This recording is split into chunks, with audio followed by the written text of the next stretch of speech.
ضغطوا الوقت وبدأوا يعلمون اللاعبين أساسيات كرة القدم.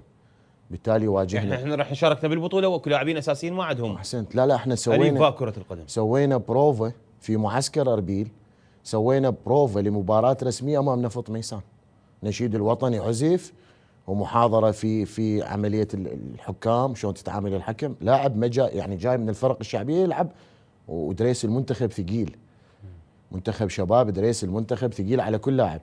فمجموعه كبيره من المواهب نالت استحسان الكثير من المحللين.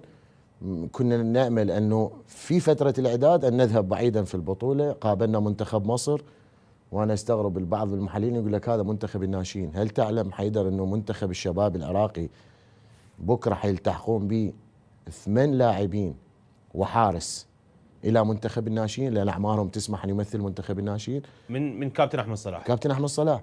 عندنا لاعبين المنتخب راح يروحون على الناشئين. أحسنت أبو آدم. عندنا مشاركة كأس الخليج للناشئين 9 لاعبين، 8 لاعبين وحارس، اعمارهم تسمح يلعبون بالناشئين. اليوم يرتاحون، بكره بالليل يعني يلتحقون يرجعون النوبي في بعثه المنتخب العراقي للناشئين. ايضا مع المنتخب العراقي للناشئين يتدربون مجموعه، احمد صلاح دعاهم للمنتخب الشبابي، لكن التزامهم بالناشئين خلاهم يبقون.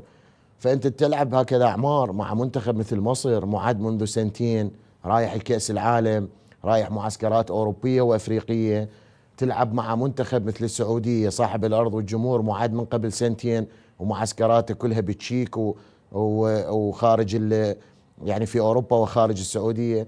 فأعتقد قدموا شبابنا لمحة فنية بسيطة، كنا نمن النفس أن نتغلب على المنتخب السعودي ونذهب إلى دور النهائي ونلاقي أما اليمن أو عمان، وبعدين كانت الغلبة لليمن.